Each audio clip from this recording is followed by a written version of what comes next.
Good afternoon, Dr. Singh. It's a pleasure to see you today. Good afternoon. Nice to see you too. Uh, Before we start, I think it would be important that you introduce yourself for our audience and tell you who you are and what you do and your experience with teamwork in science or medicine or otherwise. Thank you. Thank you. So my name is Ranjit Singh. I'm a family physician, and I am also on the faculty in the Department of Family Medicine in the School of Medicine. And I split my time between research on improving medication safety for older adults and sometimes seeing patients in the clinic. And I worked in a lot of different teams in both of those contexts. But the main team that I work with now on research is called Team Alice, which is a large interdisciplinary team of members from multiple different schools and departments across UB. And we bring together experts from different disciplines to talk about this problem of how to reduce harm for older patients due to their medications. And as part of that team, by the way, we also include patients and caregivers as well. So Now, that's very interesting. It's also convenient that you call it a team, so nobody can have any confusion that it's not a team. It is a that's team. So what was it a deliberate plan to form a team? How did this team form? Do you remember that Hmm. process? Hmm.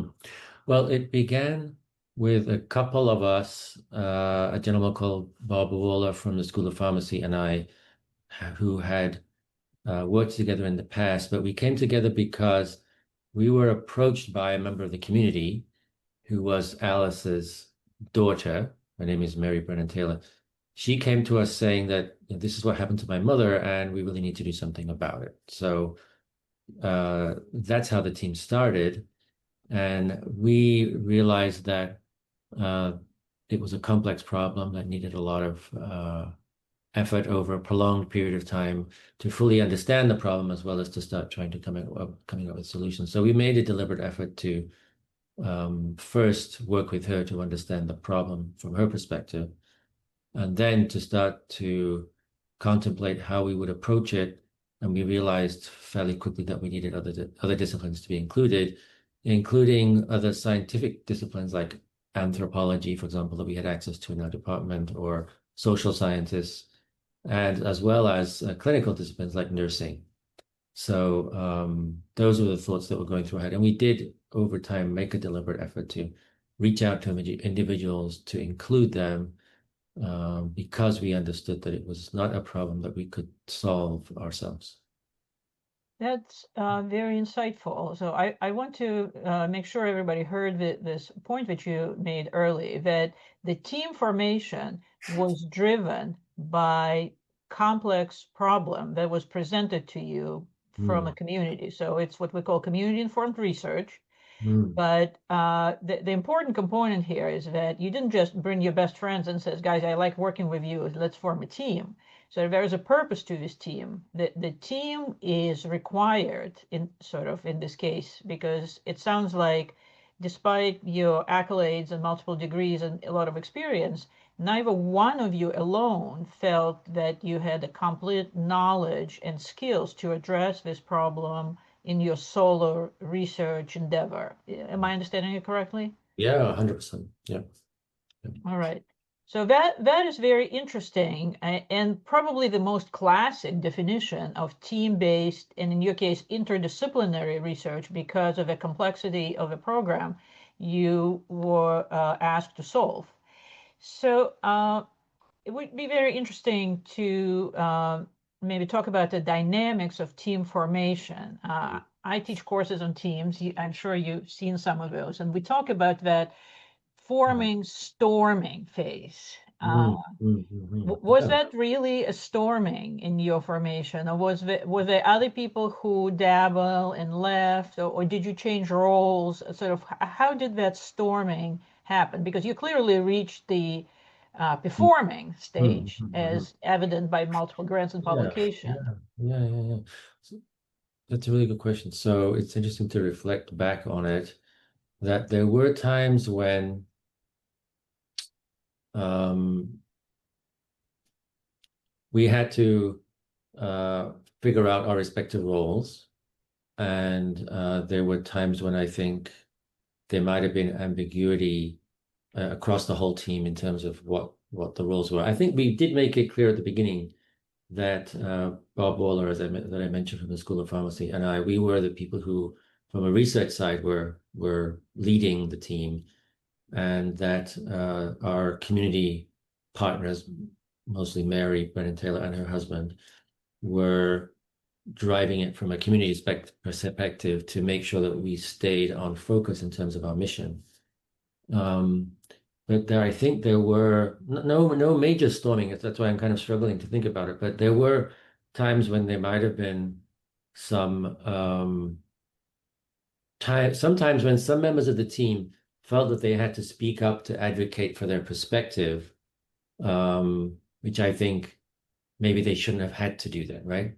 That if we had had a better, if the team were perfect, which it never is perfect at the beginning, if the team were perfect, that would have been seamless. But there were times when people had to say, well, we're not covering the nurse perspective here, or I'm feeling as though I'm not, my perspective is not included, or from a other type of team dynamic perspective, some people may have felt that they were being given responsibilities arbitrarily, maybe as particularly more low-level responsibilities, like note-taking, for example. Like, who's going to take the notes? There's some dynamics about who should take the notes, where maybe there are some assumptions made at the leadership level about, well, certain people at a certain level in the organization should have certain organizational or administrative, or rather some of those responsibilities, like note-taking, for example, and other things like that, or using a certain online tool to track things. Some dynamics about who should do that. Some people wanted to do it, some people didn't want to do it. Assumptions were made about, well, this person should do it.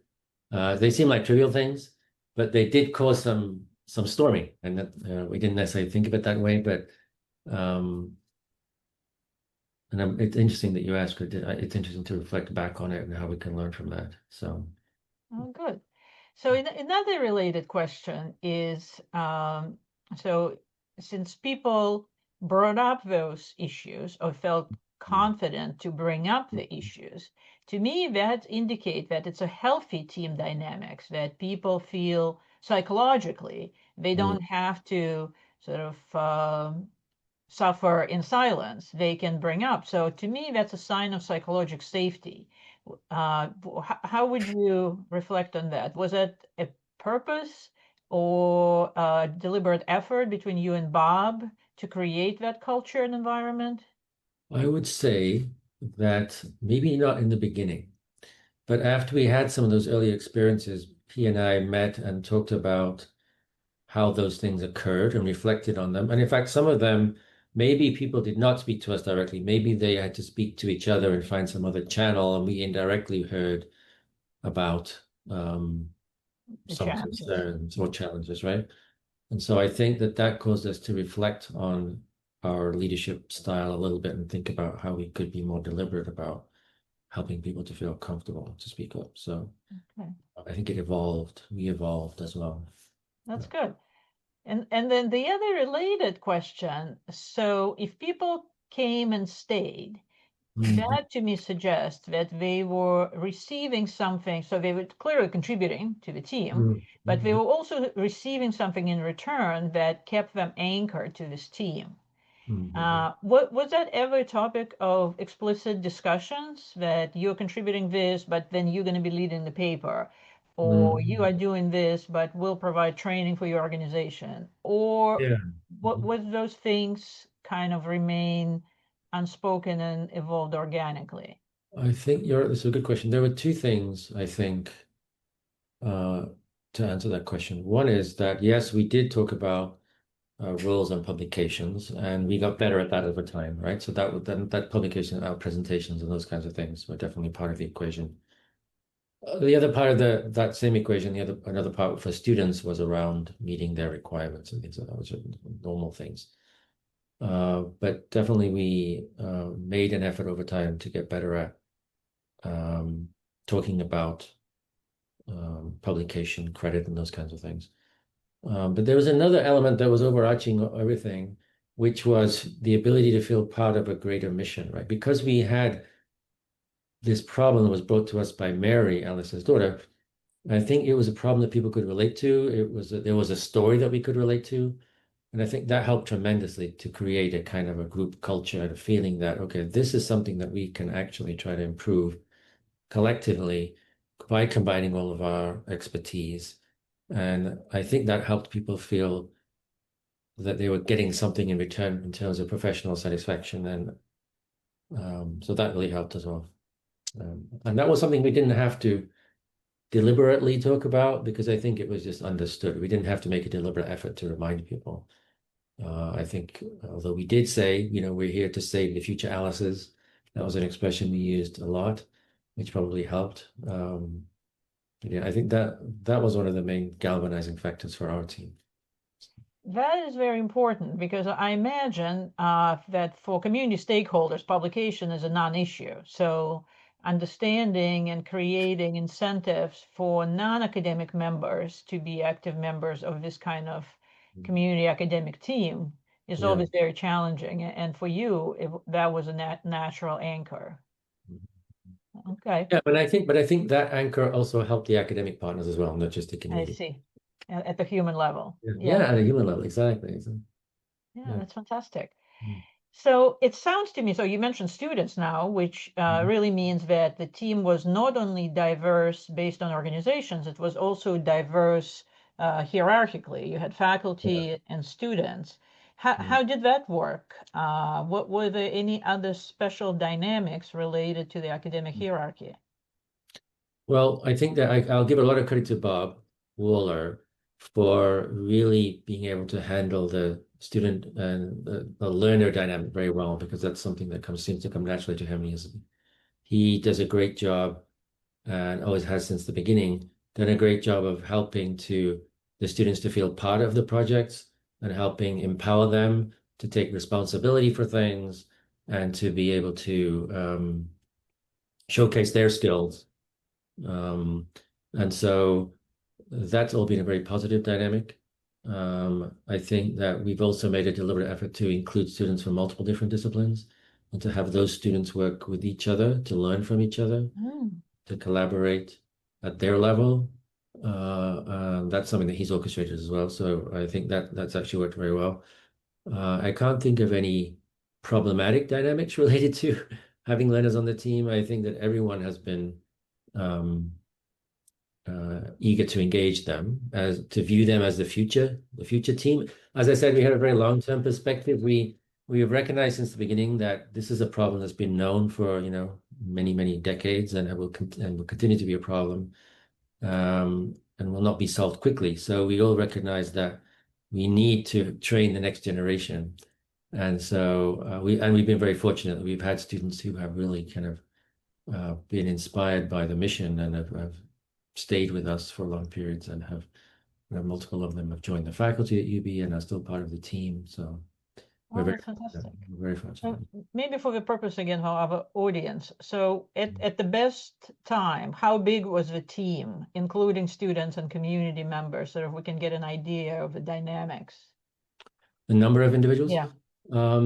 Well, I would say 3 to 4 faculty from the School of Pharmacy, 3 to 4 faculty from the School of Medicine, uh, 3 to 4 faculty from the School of Engineering, 1 to 2 faculty from the School of Nursing, 1 faculty from the from the Department of Communications, and then in all of those departments, there are at any given time a couple of medical students, or rather a couple of students, I should say, some medical students, pharmacy students, doctoral students.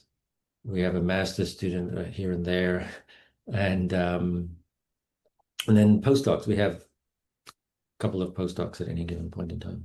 Okay. And I know working with you that you also always have a very strong team of research administrators and research staff. Were Yes. there people specifically affiliated with this team? Yeah, absolutely. Yes. So I was remiss in not mentioning them at the beginning. So yes, in terms of research staff, we've tried to maintain consistency with 1 or 2 people at any given time um, as kind of consistent members over time.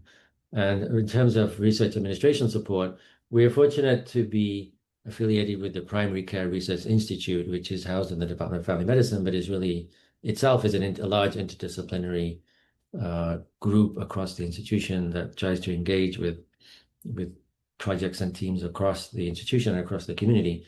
And in that Primary Care Research Institute, there's a core leadership or administrative team that includes individuals with expertise in writing grants as well as in administrating grants.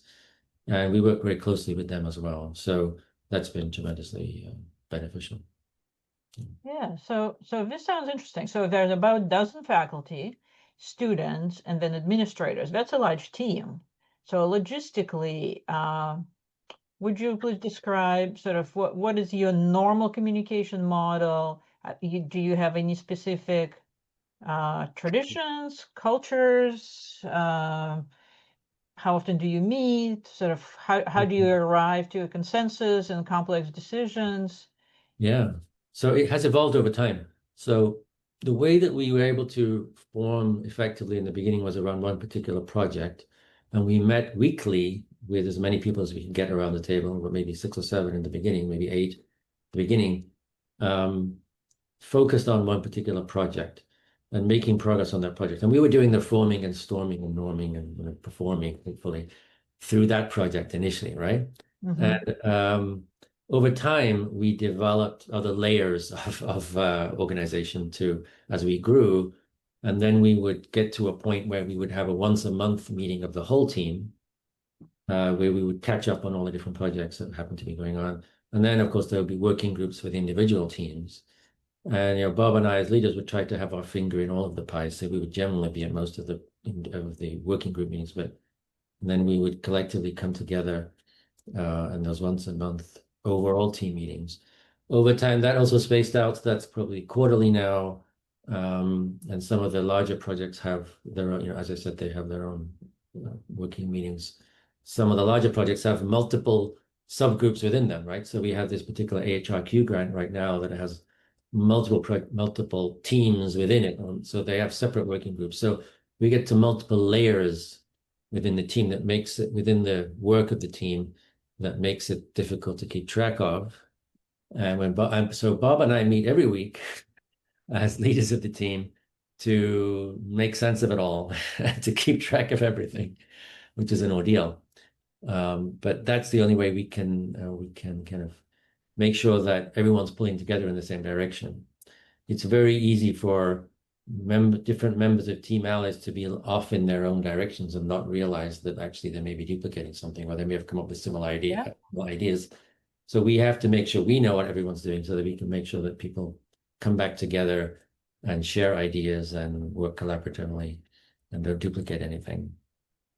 That's been fun. Yeah, that's interesting. So what you described, Dr. Singh, is so your single team evolved into team of teams. Yeah. People ask me that all the time. So what happened when the project ends? And so most of the time, so the classic is storming around, performing, adjourning, right? But adjourning in your case, the project ended, but the team didn't end.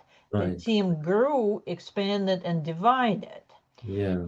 And so another interesting question here, when you were describing your initial team, so you said 6 to 7 people, which is exactly what the book says, sort of the number of people that should fit around the table.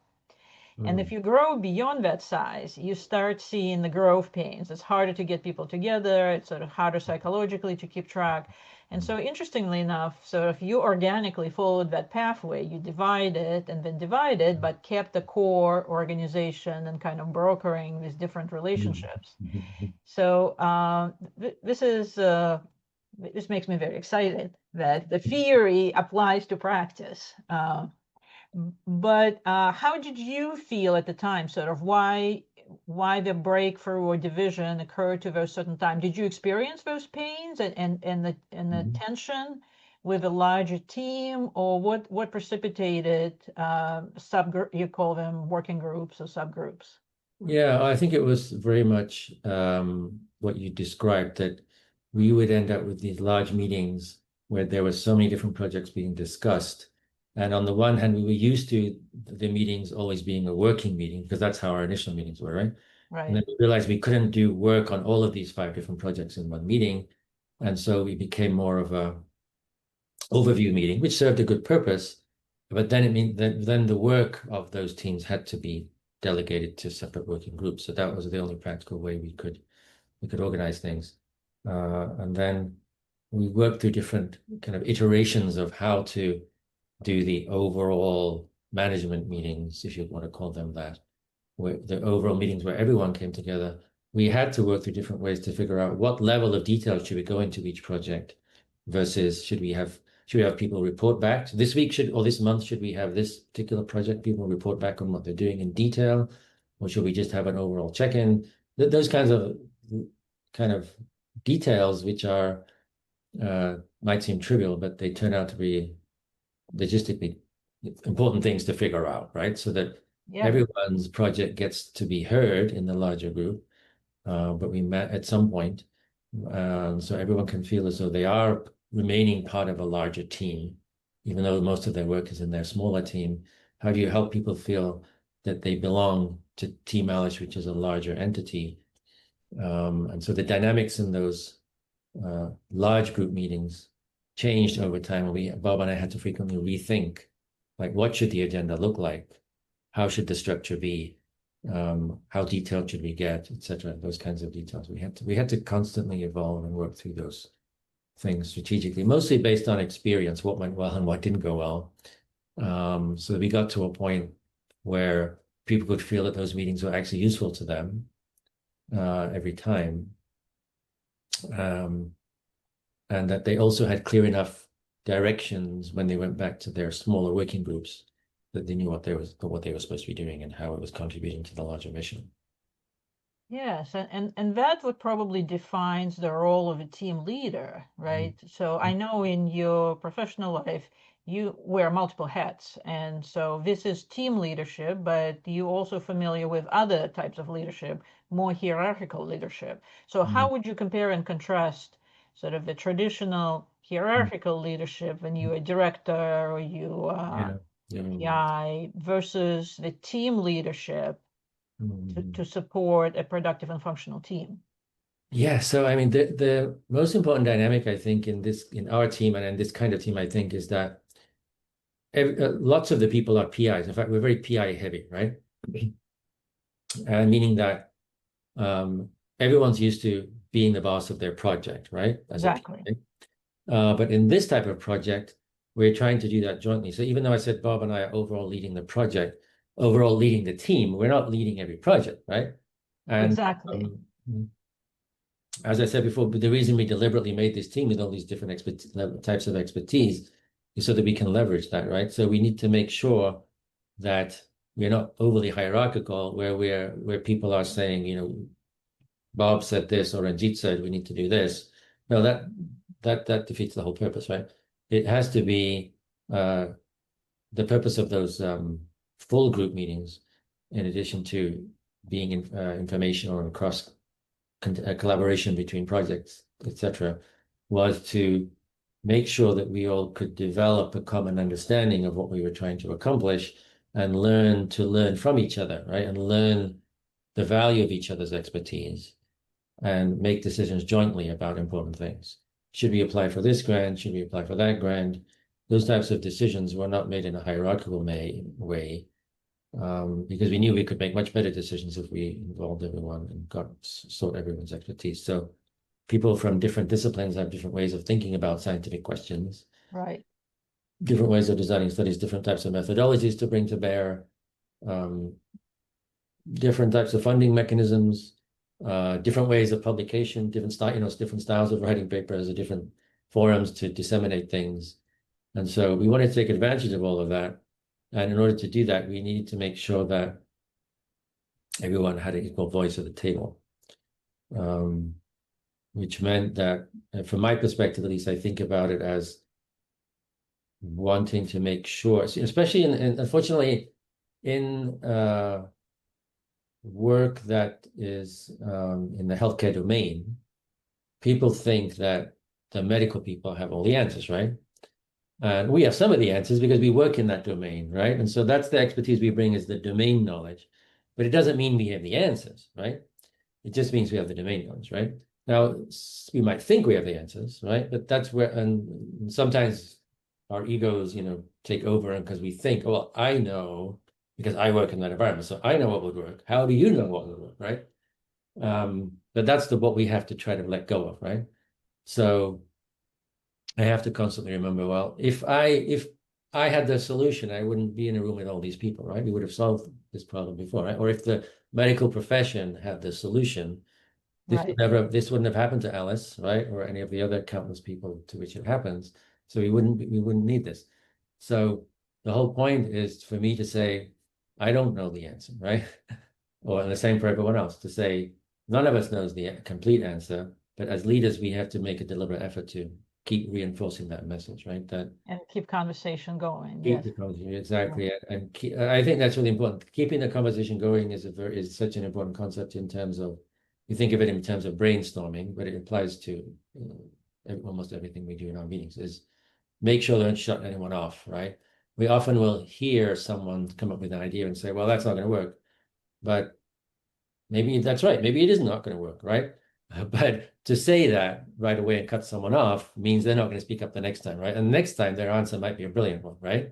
So I think that's part of the spirit of brainstorming, right? There's no wrong answers. We want to keep everyone talking and brainstorming and bouncing ideas off each other.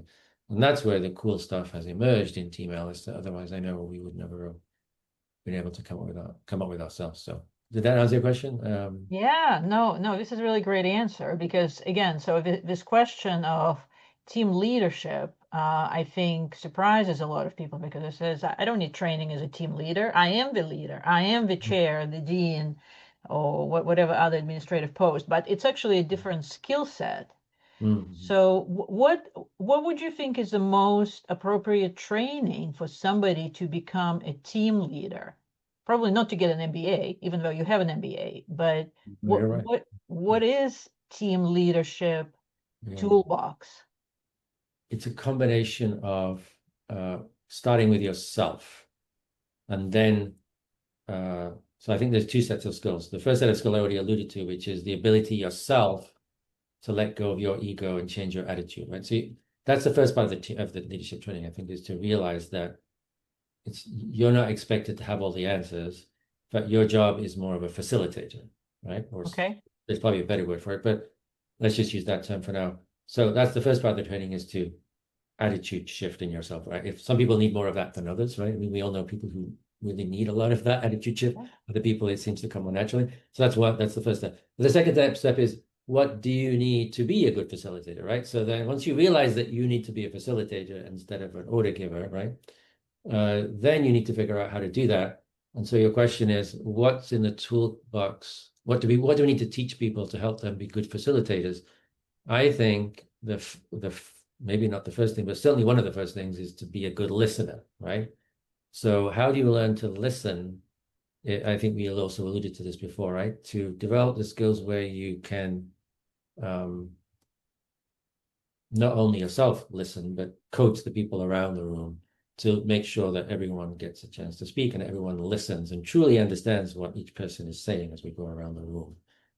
And so the other side of that is the skill of getting people to speak, right? So it means observing who's contributing and who's not, and then making sure that those who are not contributing have the opportunity to speak up. And then while you're watching all of this happen, I think there's a skill of synthesis, right? You have to be able to observe and think about what contribution each person is making, try to synthesize it in different ways, and reflect back to the group that, okay, I'm hearing this perspective over here and this perspective over here, and they sound different, but I think that there's some similarity here. But let's talk about the similarity and let's talk about the difference. So I know I'm not sure I'm answering your question, but I'm just reflecting on the strategies that I use in the group dynamic to try to bring people out. Maybe those are the kinds of skills that can be taught. And I picked them up over time and from watching people, as well as trial and error, as well as some things that I was taught as well. So yeah, that's very helpful. So it sounds like it a lot aligned with EQ, right? So Yes. self-awareness, Yeah. Yeah. Yeah. self-reflection, group Yeah. management. Yeah, yeah. Yeah. So, and that's probably why there are so many MBA programs now that are focused on team leadership and emotional management and leadership, because for those complex social problems, you require a very different kind of leaders Mhm. that could not only give orders, but also bring people together to sort out those issues. So that is quite fascinating. What would you say at this kind of team, how could an institution create an environment that Mhm. is more conducive to teamwork? Was there anything specific in family medicine or School of Pharmacy that allowed you guys to work together efficiently, or did you just create your own safe space? There's a long history in family medicine of people being open and collaborative and not being overly um, concerned with pressures around self-promotion related to, and I say use the word, RVUs. yeah, well, yeah, exactly. So um, there are a lot of pressures in all work settings, but in academic settings, there's pressures around promotion and tenure and those kinds of things, Uh-huh. and then there's pressures around which are maybe ego-driven uh, pressures around competition in terms of performance versus other people in one's group, for example. Right? And I haven't worked in that type of Yeah. environment, but I've heard that in some academic environments, people are very competitive about who has a bigger grant and those kinds of things. Yeah, That's and never. also intellectual ownership, right? That's my Yeah. idea. I own Yeah, and share yeah, it. yeah, yeah. Well, no, that's a very good point. So it's very normal in academic culture to refer to people's team as a lab, which is fine because sometimes it is a wet lab, but even if it isn't, they sometimes use the word lab, which is fine. But the lab is named after not Alice, like in our case, it's named after the PI, right? So I won't name anyone, but you know what I'm saying, right? So and so's Yeah. lab, so and so's lab, right? And that's how they're known. And we've never done that in our department, and Bob came from School of Pharmacy, where that doesn't seem to be the culture, at least in his part of the department. So, So Team Alice is not Team Ranjit or Team Bob. well, exactly, Yeah. exactly, Yeah. exactly, right. But you know, and again, I don't want to pick on anyone, but maybe it's just the normal academic culture, right? That we call it the blah blah blah lab, right? And it's Right. always Right. this person's name. That's not necessarily a reflection on them. That's maybe a normal, just an academic habit that they've fallen into. But I think it's important to break out of that habit and deliberately not name our team after ourselves. It's not about us, right? It should always be about a greater mission. And so I think your question, what was your question? It was around what should the institution do? Institutional culture Yeah, or yeah, resources yeah, or environment. Because yeah, so as you yeah. probably know, so one of the 7 C's of teamwork Mm, is culture. mhm, And usually there's a saying that even though successful teams function independently, they cannot function independently of the environment. And this is what you were referring early. If tenure and promotion only mhm, recognizes discoveries of solo independent investigators, then mhm, that institution will not be conducive to teamwork mhm. compared to another institution where tenure and promotion incorporates any kind of intellectual activity. Uh, Yeah, yeah, no, you're right. So, um, But do you have your favorite water cooler? I don't know where you guys meet and exchange ideas. What is there anything that you can share mm, that you think really helped promote it beyond you and Bob's leadership mhm. of this culture of inclusiveness, psychological safety, and effective communication? There was, and there has now, and Bob has spearheaded this again. I should give him credit for this.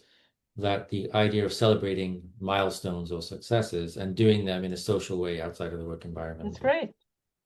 and so that has helped, and we're trying to do more of that. That's And right. And yeah, and so there is a little bit, as I said earlier, sort of that the whole teamwork is happy hour. No, the teamwork is not the happy hour, but celebrating success of the team, I think, is a critically important component of teamwork. Yeah, yeah. No, that has helped us, and we try to celebrate small successes as well. Not just don't just wait for the big one, right? Because that could be a long time coming. So we try to acknowledge and celebrate small successes along the way. And I use the word milestones because not everything is even a success in the traditional definition of a success, right? But it's something. It's a broader definition of success, right? Sometimes people say, "Well, success only means you got a paper or something," but no, which is fine. That's a good success. But success could mean that we completed something that was difficult and we overcame some challenge and we got there, right? And we haven't gotten to the stage of even getting a grant or a publication out of it yet, but Yeah. that's going to come next. So before we wrap up, I want to give you an opportunity. So is there anything else that you found critically important to your ability to do successful teamwork that we haven't discussed? Well, okay, being patient. Being patient. I mean, TMLS has been around for several years now. I think it's not 10 years yet, but it's coming up there. And it took us, I would say, at the very beginning, we were all excited that we're going to get this big grant, right? And in the first year, we applied for a big grant, which we didn't get. Then we applied for another big grant. Then we realized that we're not going to get any big grants right away. We're going to go for some small grants, right?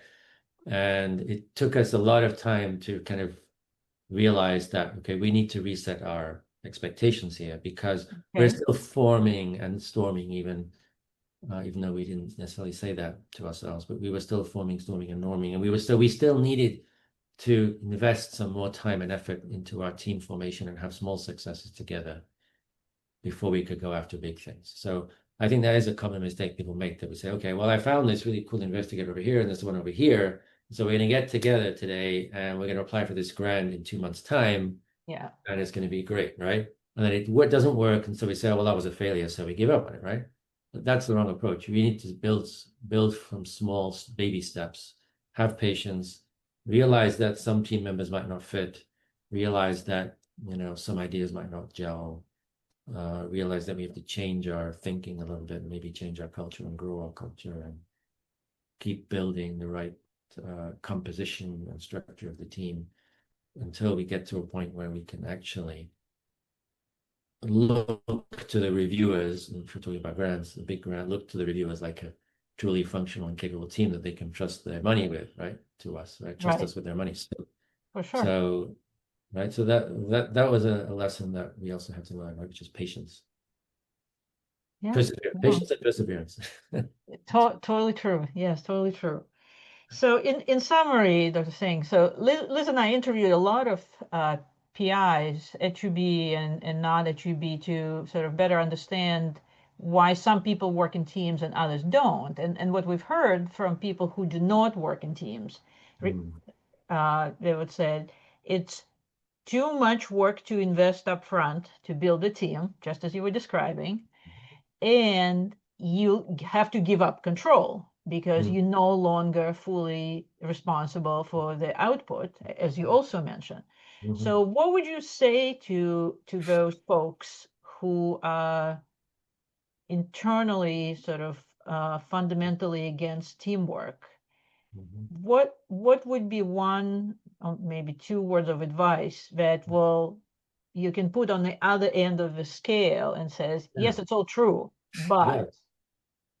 Okay. In the end, if you persevere, it can pay off in major ways. When I was thinking about this ahead, I even drew myself a little graph, an exponential graph, to remind myself that it's very slow in the beginning, right? An exponential graph, it looks like nothing's happening in the beginning, but then suddenly it shoots up, right? And that's what can happen if you invest the time and effort. Now, there is the alternative way, right? Which is you go by yourself, which is more of a linear graph, right? But at some points the graphs can cross, right? With enough time, the exponential graph will be way higher than the linear graph would be, right? So I think if you do it by yourself, you're on a linear path, more or less. But if you're in a team, you're going to start behind, right? If you're on yeah, a team, you're going to start slower. But eventually, when you gain momentum, then you're off to the races, so to speak. yeah, and I think your earlier point too that there are some type of problems where you cannot solve alone.